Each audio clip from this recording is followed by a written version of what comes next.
Alors, bienvenue dans cette nouvelle vidéo, et dans cette vidéo on va faire un petit essai qui nous vient de chez Love4Craft. Love4Craft, c'est une boutique qu'on trouve en ligne et qui est localisée au Royaume-Uni.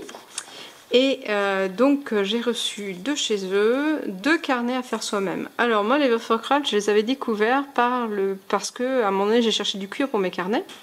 Alors, il se trouve que j'ai trouvé une entreprise en France qui correspondait plus à ce que je cherchais, mais ils avaient énormément de choix, et ils avaient un choix qui était particulièrement destiné aux carnets en cuir. Donc ils permettaient vraiment d'acheter directement du cuir qui était précoupé à la bonne taille, et avec plein de couleurs d'ailleurs, ça c'est leur particularité, il y avait plein de couleurs, coloris assez sympa, dans un look qui ressemblait assez bien au look du Traveler's Notebook traditionnel, du Midori. Et puis il proposait un truc assez marrant, qui est tout le mail nécessaire pour faire ses propres carnets. C'est-à-dire, alors je vais vous montrer justement, on va commencer par cette pièce-là qui est à gauche, celle de droite je l'ai déjà faite pour la vidéo en anglais, mais je vais vous les montrer aussi. Alors, qu'est-ce qu'on reçoit dans le kit?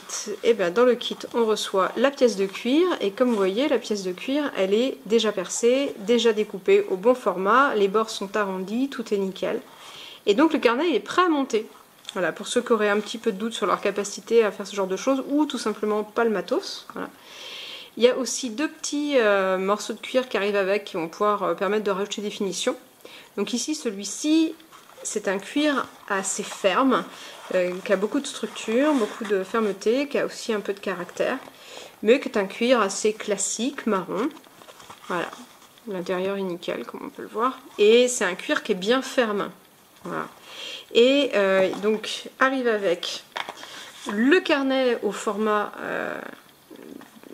idéal pour le carnet qu'on est en train de faire, l'élastique, une petite aiguille, et donc là on voit c'est marron et rouge, donc ils ont envoyé avec 2 petites pièces pour terminer le carnet.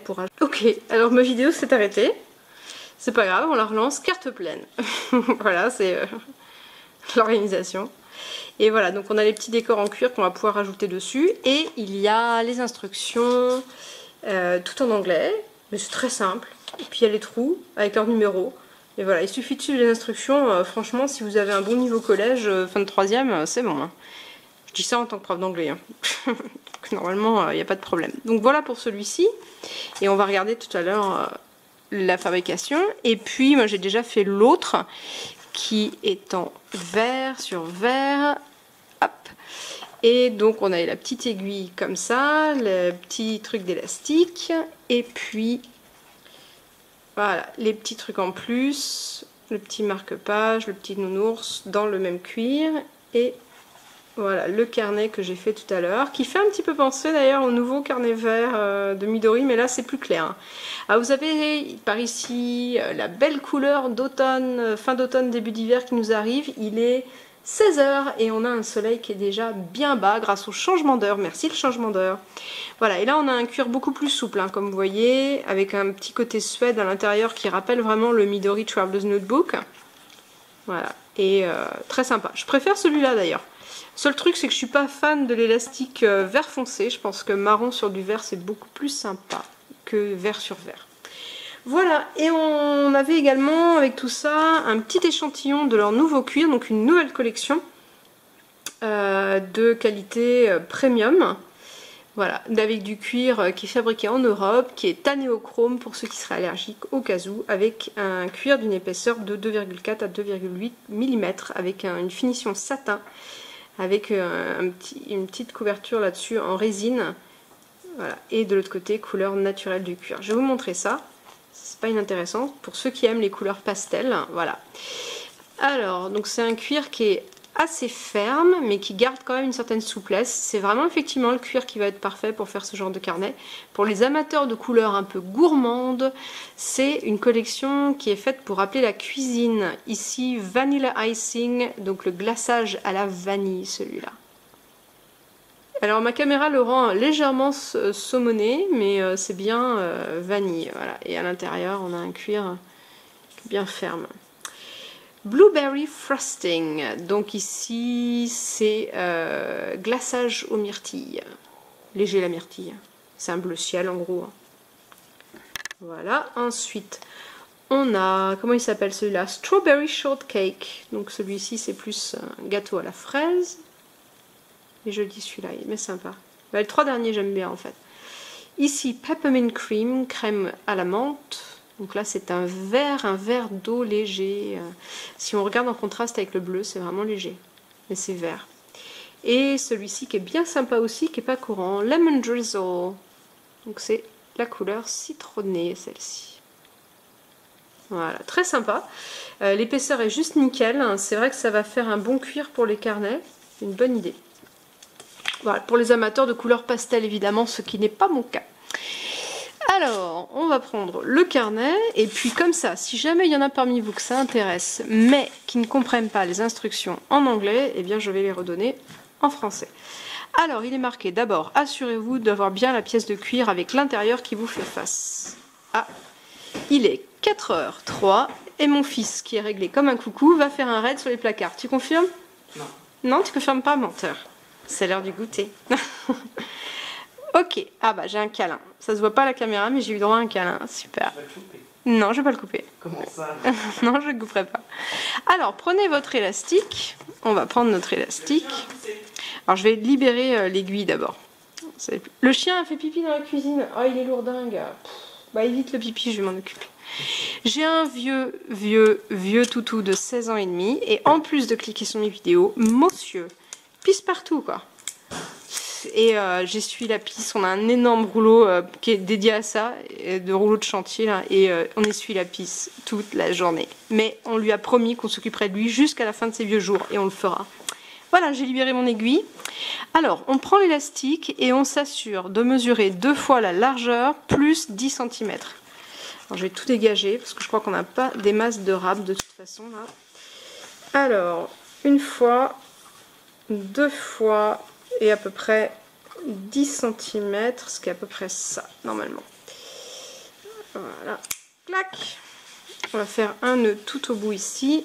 D'emblée, même si c'est pas dit de le faire tout de suite, on va le faire nous tout de suite et on va le mettre bien en bout parce qu'on n'a pas trop large. Alors sur l'autre, le vert, il y avait vraiment de quoi faire, il me restait, où est-ce que c'est? Voilà, il me restait tout ça, mais je l'avais fait un peu serré ferme parce que c'est ce que j'aime. Donc celui-là, on a quand même moins de marge. Hop, hop, hop. Voilà. Est-ce que tu pourrais aller mâcher ailleurs, mon grand? Déjà qu'il y a les clics du chien, si tu te mets à mâcher, les gens vont se demander ce qui se passe. Voilà, et donc on a les codes de l'autre côté en fait. Moi j'ai 2 fois les instructions, mais de ce côté-là on a les points. Donc 2, 1, 5, 3, 4. Voilà, et on va suivre. Donc c'est dit de passer l'élastique down, donc à travers le trou 1 qui est celui-ci. Ah oui, il n'y a qu'un trou sur celui-là. D'accord. Ok, parce que l'autre en fait, il n'était pas tout à fait pareil. Sur celui-là, il y en avait 3. Donc là, ça va être plus simple et plus rapide. Donc down ici. Du coup, j'ai pris trop large, mais c'est pas grave. Il va falloir forcer un peu. Ah! C'est pas facile. Eh ben, je crois qu'on va même pas s'embêter avec l'aiguille. Je vais le faire comme je le fais, moi, d'habitude, c'est-à-dire sans l'aiguille. Allez, c'est parti. On va prendre down. Alors l'aiguille, j'ai trouvé très pratique sur l'autre, parce que l'élastique était plus fin. Mais ici, ça va être plus simple de faire comme ça, en fait. Hop. Et donc, c'est hop, le 1. Then down through all 3. Alors, je regarde parce que c'est peut-être pas les mêmes instructions. Si, c'est ça. C'est les mêmes instructions pour l'un ou pour l'autre. Ça ne change rien. Ok. Alors, une fois qu'on est remonté par le trou numéro 2, on va descendre dans le trou numéro 3. Le 3, c'est celui-ci. Ici. Hop. On repart. Alors, il est brûlé.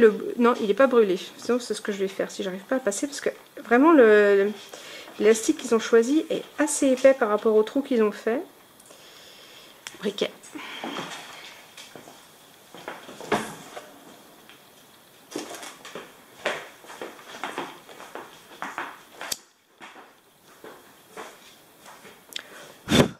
Voilà, on va faire comme ça. Ça va passer un petit peu plus facilement. Voilà, voilà. C'est pu. Mais vous l'avez pas en odorama, donc ça va pas vous déranger. Ah, est-ce que ça va passer? Poutiou. Oui, merci.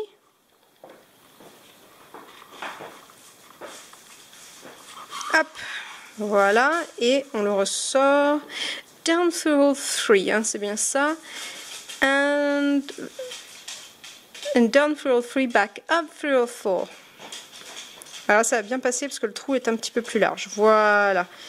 Down through 4, and then up. On va faire en sorte qu'il y ait une légère tension ici. Et nous, on va refaire notre nœud ici. Voilà, donc ici, c'est un petit peu différent de l'autre.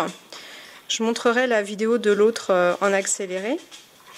Je vais laisser là, même s'il faut couper, je vais laisser là pour le moment. Je vais aller récupérer ce qui reste pour aller passer dans le trou. Voilà, ici. On va passer une première fois.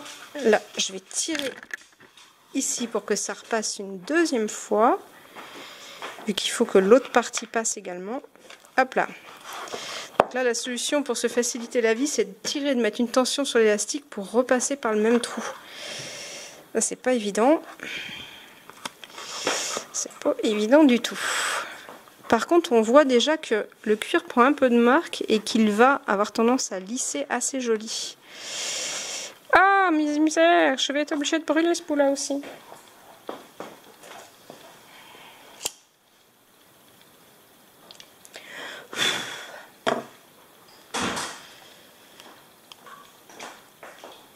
On va faire poisser cette partie-là. C'est dégueulasse, j'en ai plein les doigts. Alors celui-là se fait pas si bien. L'autre était nettement plus facile à faire. Voilà, je vais le rattraper par là pour lui imprimer une tension. Hop. Et pouvoir passer dans le trou. Sans trop de difficulté. Ah, ça a l'air de passer. On est bon, on est bon. Il est de l'autre côté. Il n'y a plus qu'à l'attraper. Voilà. Et là, je vais venir faire mon nœud ici. Et puis je vais retirer par l'autre côté. Hop, reste là la caméra. Reste là. Hop.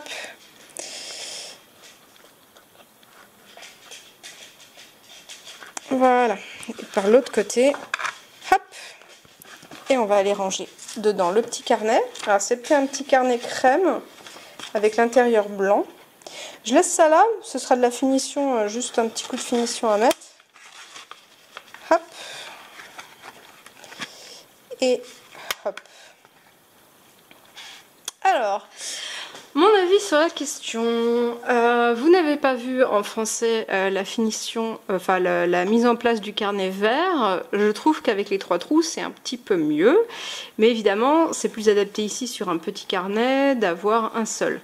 D'ailleurs, moi, c'est ce que je fais pour les miens. Je les fais comme ça, ils ressemblent à ça à l'arrivée, les miens. Et par contre, je ne choisirais pas leur méthode ici. Moi, ce que j'aurais tendance à faire, c'est descendre dans le trou numéro 1, remonter par le 2, descendre dans le 3 et descendre dans le 4 et remonter vers le 3. Voilà, de manière à en fait accrocher ensemble les deux parties qui vont être à l'arrière et non pas celle qui va être à l'avant. Mais c'est un choix comme un autre. Voilà. Et donc, c'est pas mal au niveau du résultat, évidemment, puisque tout est fini, les bords sont déjà arrondis. Voilà, j'espère que ça vous aura plu. On a pu voir du coup que effectivement d'un carnet à l'autre c'était pas tout à fait la même façon de monter. L'autre parfait, celui-là je discute un peu le montage, mais pour le reste impeccable. Voilà, les deux sont terminés. J'ai dit ce que j'avais à dire sur celui-ci. Je pense qu'on peut modifier le choix de fabrication. Il reste les deux petites aiguilles qui, ma foi, me seront bien utiles pour d'autres travaux de cuir. Et je vais dire ce que je pense de tout ça. C'est hyper facile à réaliser. Bon, là vous avez eu du coup tout le déroulé au cas où vous ne maîtrisez pas tout à fait l'anglais, mais franchement, un bon niveau de 3e, il n'y a aucun problème. Hein. Et ma préférence va tout de même à ce cuir-là. Ah, chouette, la lumière est belle. Ça fait penser un peu au Midori Olive en beaucoup plus clair, parce qu'il est beaucoup plus olive justement, le Midori Olive. Ils ont énormément de coloris assez marrants chez Leather for Craft. Ils en ont un par exemple qui s'appelle Bubblegum. Et ça c'est plus les cuirs un peu funky. Comme vous avez vu, donc ils ont aussi tout un tas de cuirs un peu pastel, un peu gourmand. Et ils ont des cuirs un petit peu plus traditionnels, comme celui-ci. Alors l'avantage de ces cuirs-là, c'est qu'ils s'assouplissent avec le temps, ils prennent des marques, mais surtout, ce type de cuir, il ne va pas marquer beaucoup, il va lisser. Ça, c'est un truc que j'aime beaucoup aussi sur mes carnets en cuir. Et voilà, voilà. Ah si, un dernier petit truc. Là, dans le fond, vous avez un cadeau que j'ai eu pour mon anniversaire par mon beau-frère et ma belle-sœur. Et je me suis dit, tiens, c'est marrant. Pourquoi ils m'offrent un truc d'origami alors que moi, je fais pas d'origami? Bon, mon fils fait des origamis, donc c'est pas un souci. Mais j'ai tout de suite vu ce qu'on pouvait en tirer. Et du coup, je voulais vous partager avec vous ce petit conseil. Donc là, évidemment, on a des conseils pour faire les petits origamis. Ce qui m'intéresse, moi, c'est les petits papiers qu'il y a après. En fait, il y a 1000 pages comme ça, il y a 10 pages identiques à chaque fois, avec un motif d'un côté et un de l'autre, en thème de Noël. Et là, je me suis dit, mais moi je fais pas d'origami, mais par contre, pour mon journaling de Noël, c'est extra. C'est juste parfait. Voilà, je vous demande un petit peu les designs, parce que vous, sur la version française, si vous êtes en France, vous allez pouvoir aller rechercher ça. C'est pas hyper coûteux, c'est à peu près 15 € le petit volume. Il y a différentes tailles, il y a aussi des versions plus petites. Voilà, les petits designs sont bien sympas. Voilà, Père Noël, du ou. Voilà. Et ça, c'est juste parfait pour faire ces petits carnets, ces petits décors. Ah là, moi j'adore les renards. Cool, les sapins. Les renards et les sapins, ça super. Je crois que c'est celui-là que je vais utiliser en premier. Voilà, bref, c'est pas coûteux, mais c'est vrai que ces petits papiers d'origami, ça coûte moins cher d'acheter ça que d'acheter des feuilles de papier décoratif autrement. Donc, je conseille. Voilà, et à la prochaine fois. Et puis, joyeux Halloween, même si nous on s'en fout, on fête pas Halloween. À la prochaine.